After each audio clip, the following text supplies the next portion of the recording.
Hi guys, my name is Nidhi Bhatnagar and I welcome you all in my channel. So बच्चों, आज हम करने वाले हैं कैसे पहचाना चींटी ने दोस्त को। पार्ट 1 ईवीएस का है, हिंदी मीडियम के बच्चों के लिए। इसके बाद इंग्लिश मीडियम के बच्चों के लिए भी सेम चैप्टर मैं अपलोड करूँगी, ठीक है, ईवीएस का ही फर्स्ट चैप्टर। तो चलो शुरू करते हैं। अच्छा, इसी चैनल पर आपको इंग्लिश मीडियम और हिंदी मीडियम कक्षा 5 और कक्षा 6 दोनों के सभी विषय यहाँ पर मिलेंगे आपको पढ़ने के लिए, ठीक है। तो चलो शुरू करते हैं। कैसे पहचाना चींटी ने दोस्त को। क्या तुम्हारे साथ कभी ऐसा हुआ है? तुम स्कूल के मैदान में बैठे खाना खा रहे हो और चील आकर फुर्ती से तुम्हारी रोटी ले गई। तुम एक सोए हुए कुत्ते के पास से गुजरे और झट से उसने कान खड़े हो गए। उसके खाते समय तुमसे कुछ मीठा ज़मीन पर गिर गया और कुछ ही पल में वहाँ चींटियों का झुंड इकट्ठा हो गया हो। क्यों होता है ऐसा, सोचकर बताओ।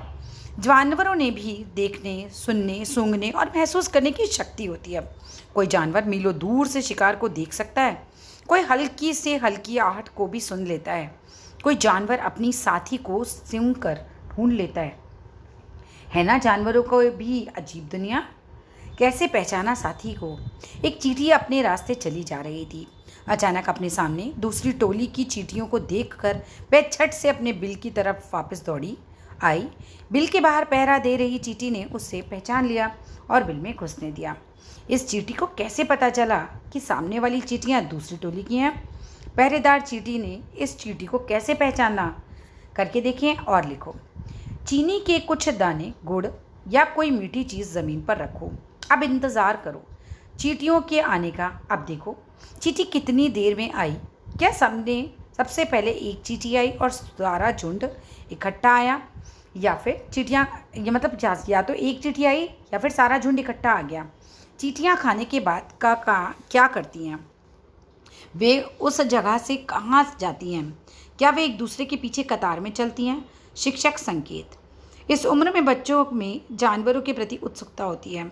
उनके अनुभवों को शामिल करने से चर्चा रुचिपूर्ण हो जाती है। यानी कि बच्चों के एक्सपीरियंस लेने यहाँ टीचर से कहा जा रहा है कि भाई बच्चे ने क्या एक्सपीरियंस किया। कई ऐसे अवलोकन होते हैं जिनके लिए बच्चों को धीरज और बारीकी से देखने का अभ्यास कराना चाहिए। अब ध्यान से, बिना किसी चींटी को नुकसान पहुंचाए, उस कतार के बीच में पेंसिल से कुछ देर चींटियों का रास्ता रोको। देखो अब चींटियाँ कैसे चलती हैं।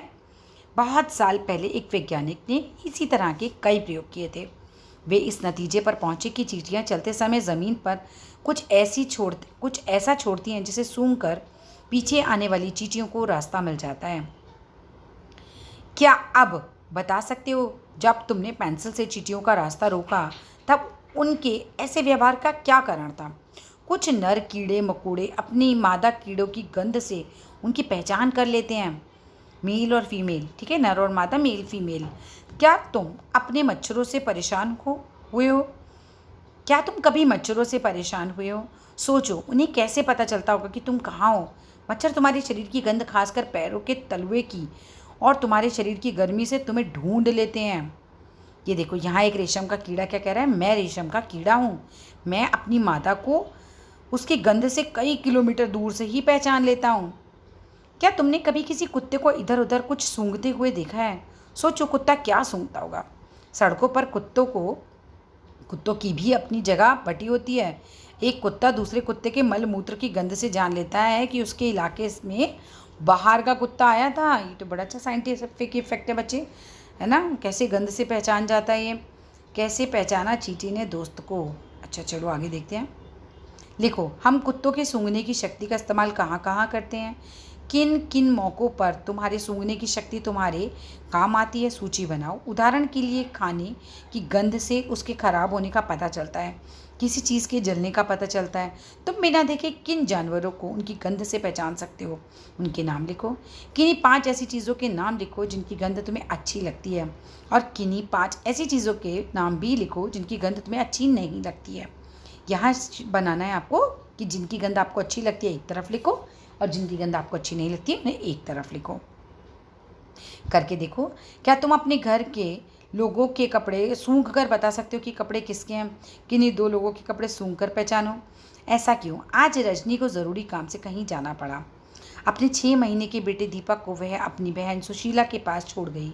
सुशीला की अपनी बेटी भी इतनी ये छोटी है। मज़े की बात यह हुई कि दोनों बच्चों ने एक साथ पोटी यानी कि लैट्रिन कर ली। अपनी बेटी की पॉटी धोने के बाद जब वह दीपक की पॉटी साफ करने लगी तो फटाफट अपने मुंह नाक को दुपट्टे से ढक लिया। सोचो ऐसा क्यों हुआ। सुशीला ने अपनी बेटी की पॉटी साफ करते समय मुंह नहीं ढका, लेकिन दीपक की पॉटी साफ करते समय उसने मुंह ढक लिया। ऐसा क्यों किया? जब तुम कूड़े के ढेर के पास से गुजरते हो, वहाँ की गंध तुम्हें कैसी लगती है?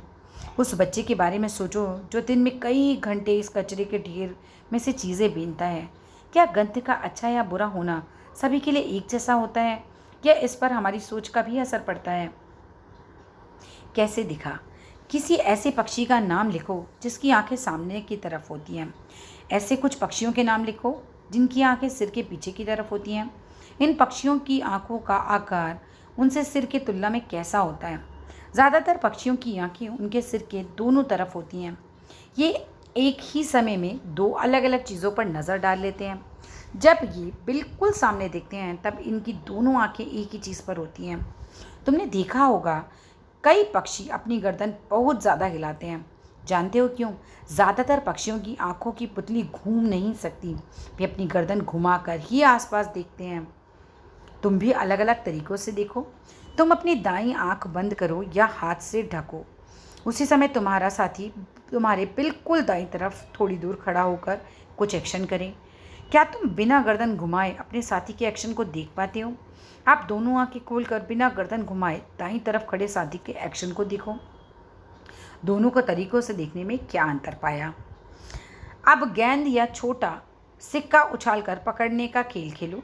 एक बार दोनों आंखें खोलकर और एक बार एक आंख बंद करके। किस स्थिति में उसे पकड़ना आसान लगा? सोचो, अगर पक्षियों की तरह तुम्हारी आंखें तुम्हारे कान की जगह होती तो कैसा होता? तुम ऐसे क्या क्या काम कर पाते जो अभी नहीं कर पाते हो? चील, बाज और गिद्ध जैसे पक्षी हमसे 4 गुना ज़्यादा दूर से देख पाते हैं। जो चीज़ हमें 2 मीटर की दूरी से दिखाई पड़ती है, वही चीज़ ये पक्षी 8 मीटर की दूरी से देख लेते हैं। क्या तुम सोच सकते हो कि ज़मीन पर पड़ी एक रोटी किसी चील को कितनी दूर से दिखाई दे जाती होगी? मज़ेदार बात और, जैसे हम सारे रंग दिखाई देते हैं, उतने रंग जानवरों को दिखाई नहीं देते। देखो इन जानवरों के ये चित्र कैसे दिखाई देते हैं। इन जानवरों को ये चित्र कैसे दिखाई देते हैं। आमतौर पर यह माना जाता है कि एक दिन में जागने वाले जानवर कुछ रंग देख पाते हैं।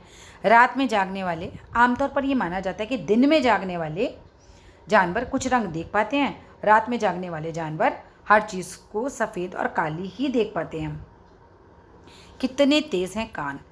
तुमने कक्षा 4 में पढ़ा था, हमें पक्षियों के कान दिखाई नहीं देते। उनके बाहरी कान छोटे छोटे छेद होते हैं उनके बाहरी कानों में, जो उनके पंखों से ढके होते हैं। लिखो 10 जानवरों के नाम जिनके कान दिखते हैं। कुछ जानवरों के नाम लिखो जिनके बाहरी कान हमारे बाहरी कान से बड़े होते हैं। सोचो, तुम्हें क्या लगता है, क्या जानवर के कानों के आकार और उनके सुनने की शक्ति में कुछ संबंध होता है? करके देखो। स्कूल में कोई शांत जगह ढूंढो, वहाँ एक बच्चा बाकी बच्चों को से थोड़ी दूर खड़ा होकर धीरे से कुछ बोले। बाकी बच्चे उसे ध्यान से सुने। फिर वहीं बच्चा फिर से उतनी ज़ोर से बोले। इस बार बाकी बच्चे अपने कानों के पीछे हाथ रखकर सुने। इस बार आवाज़ ज़्यादा साफ सुनाई दी। ऐसा क्वेश्चन है, अपने साथियों से भी पता करो। तुम अपने कानों पर हाथ रखकर कुछ बोलो, अपनी ही आवाज़ सुनाई देती है ना? एक बार डेस्क को बजाओ, कैसी आवाज़ आती है? आप जैसे चित्र में दिखाया है वैसे ही डेस्क पर कान लगाओ। एक बार फिर अपने हाथ से डेस्क बजाओ, कैसी आवाज़ आती है? क्या दोनों आवाज़ों में कुछ अंतर है? सांप भी कुछ ऐसे ही सुन पाता है, उसके बाहरी कान नहीं होते। ज़मीन पर हुए कंपन को वो सुन पाता है। आवाज़ें अलग अलग। जंगल में ऊंचे पेड़ पर बैठा लंगूर पास आती मुसीबत जैसे कि शेर या चीता को देखकर एक खास आवाज़ निकालकर अपने साथियों को संदेश देता है। इस काम के लिए पक्षी भी खास आवाज़ें निकालते हैं। कुछ पक्षी अलग अलग खतरों के लिए अलग अलग आवाज़ें निकालते हैं, जैसे उड़कर आने वाले दुश्मन के लिए एक तरह की आवाज़ और ज़मीन पर चलकर आने वाले के लिए दूसरी तरह की आवाज़ चाहे किसी भी जानवर ने निकाली हो। एक ही इलाके में रहने वाले बाकी सभी जानवर इस चेतावनी भरी आवाज़ से सचेत हो जाते हैं। कुछ जानवर तूफान या भूकंप आने से कुछ पहले अजीब हरकतें करने लगते हैं। जो लोग जंगल में रहते हैं और जानवरों के इस व्यवहार को समझते हैं, वे जान लेते हैं कि भूकंप आने वाला है और कुछ अनहोनी होने वाली है। सन 2004 दिसंबर में आए सुनामी से कुछ पहले जानवरों के अजीब व्यवहार, उनके द्वारा दी गई चेतावनी भरी आवाज़ों को अंडमान ने एक खास आदिवासी जाति समझ गई। उन्होंने वह इलाका खाली कर दिया। इस प्रकार इस जाति के लोग सुनामी के कहर से उन्होंने अपनी जान बचा ली। डॉल्फिन भी अलग अलग तरह की आवाज़ें निकालती है और एक दूसरे से बात करती हैं। वैज्ञानिकों का यह मानना है कि कई जानवरों की अपनी पूरी भाषा है। लिखो, क्या तुम कुछ जानवरों की आवाज़ें समझ सकते हो? किस किस की? क्या कुछ जानवर तुम्हारी भाषा समझ सकते हैं? कौन कौन से? आओ खेलें एक मज़ेदार खेल। जिस तरह पक्षी हर अलग बात के लिए अलग अलग आवाज़ें निकालते हैं, उसी तरह तुम भी अलग अलग बातों के लिए आवाज़ों की भाषा बना लो। ध्यान रहे, बोलना नहीं है, केवल आवाज़ें निकालनी है और साथियों को अपनी बात समझानी है। किन बातों के लिए चेतावनी संदेश भेजना चाहोगे? जैसे कक्षा में टीचर के आने पर, किसी सोए, कितना सोएं। बहुत से जानवर किसी खास मौसम में लंबी गहरी नींद में चले जाते हैं, लंबी भी इतनी कि कई महीनों तक फिर दिखाई नहीं देते। क्या तुमने कभी ध्यान दिया है कि सर्दियों के दिनों में अचानक ही छिपकलियां कहाँ गुम हो जाती हैं? सोचो, वो ऐसा क्यों करती होंगी? स्लॉथ, ये भालू जैसा दिखते हैं। ये भालू नहीं है। ये दिन के करीब 17 घंटे पेड़ों पर उल्टे सिर लटकाकर मस्ती में सोते हैं। ये जिस पेड़ पर रहते हैं उसी के पत्ते खाकर पलते हैं, इसीलिए इन्हें कहीं और जाने की ज़रूरत ही नहीं पड़ती। जब ये अपनी पेड़ के सारे पत्ते खा लेते हैं, तभी वे पास के पेड़ पर जाते हैं।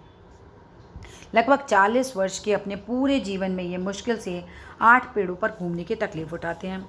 ये सप्ताह में एक बार ही शौच करने के लिए नीचे उतरते हैं। अगर स्लॉथ के सोने और जागने की प्रक्रिया 24 घंटे की घड़ी में दिखानी हो तो वह कैसी दिखती होगी? ये देखो, स्लॉथ का सोना, और देखो इस तरीके से ये पूरी घड़ी बना रखी है। बताओ छिपकलियों के लिए सर्दियों की ये घड़ी कैसे दिखती है? ये देखो, आप चित्रों में कुछ जानवरों की सोने के समय को दिखाया गया है।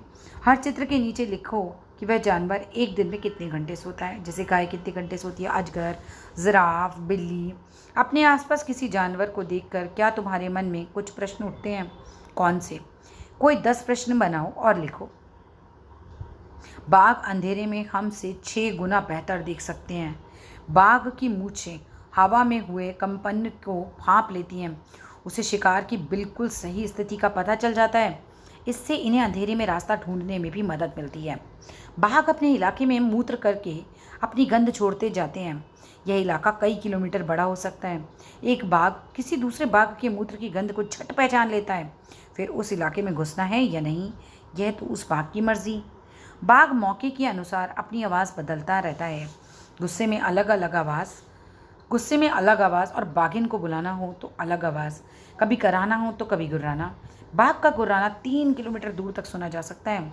बाघ हवा के पत्तों के हिलने और शिकार की झाड़ियों में हिलने की आवाज़ में अंतर को भांप लेते हैं।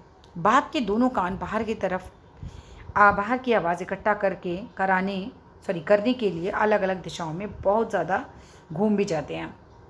बाघ इतना सतर्क जानवर है, लेकिन इसके बावजूद आज वह खतरे में है। सोचो, जंगल के बाघ को किन चीज़ों से खतरा होगा? क्या हम जानवरों के लिए खतरा बन सकते हैं? कैसे? क्या तुम जानते हो, हाथी को उसके दांतों, गैंडे को सींग, शेर, मगरमच्छ, सांप को उनकी खाल के लिए मार दिया जाता है। कस्तूरी हिरन को थोड़ी सी खुशबू के लिए मार दिया जाता है। जानवरों को मारने वालों को शिकारी कहते हैं। हमारे देश में बाघ और अन्य कई जानवर की गिनती इतनी कम होती गई कि इन्हें लुप्त हो जाने का खतरा है। हमारे देश की सरकार इन्हें बचाने के लिए बहुत से जंगलों को सुरक्षा दे रही है, जैसे उत्तराखंड का Jim Corbett national park, Rajasthan के भरतपुर जिले में घाना। इन जंगलों में जानवरों का शिकार मना है। यहाँ लोग जानवरों या जंगल को कोई नुकसान नहीं पहुँचा सकते। पता करो भारत में जानवरों की सुरक्षा के लिए ऐसे नेशनल पार्क और कहाँ हैं, इनके बारे में जानकारी करके इकट्ठी आपको रिपोर्ट तैयार करनी है। हम क्या समझें? क्या तुमने कभी ध्यान दिया है कि बहुत से गायक गायिकाएं गाते समय अपने कान पर हाथ रखते हैं? वैसा क्यों करते होंगे? कुछ उदाहरण देकर समझाओ, जिससे हमें पता चलता है कि जानवरों को देखने, सूंघने, सुनने और महसूस करने की शक्ति बहुत तेज़ होती है। आओ बनाएं कागज़ का कुत्ता। तो ये देखो, आओ थोड़ा सा मोटा कागज़ कैंची, पेंसिल वगैरह लेनी है आपको। कागज़ से एक लंबी पट्टी काटो। इस पट्टी पर चित्र में दिखाए तरीके के अनुसार निशान लगाओ। 1 से 6 तक के निशानों पर कट लगाओ। 1 और 2 नंबर के कटे हुए हिस्से को आपस में फंसाओ। इसी तरह 3 और 4 में और 5 और 6 में फंसाओ। चित्र 3 में कुत्ते के पैरों वाले हिस्से पर जो निशान दिखाई दे रहे हैं उन पर भी कट लगाओ। सिर के ऊपर के कटे हुए हिस्से को मोड़कर कुत्ते के कान बनाओ। है ना मज़ेदार? ये देखो, इस तरह से आप देख लो और इसको बनाना। तो यहाँ फिनिश होता है हमारा ये चैप्टर। वीडियो अच्छी लगे तो प्लीज़ लाइक करना, शेयर करना, ठीक है। और चैनल को सब्सक्राइब ना किया हो तो सब्सक्राइब कर दो। फिर मिलते हैं नेक्स्ट वीडियो में बहुत जल्द। Bye bye.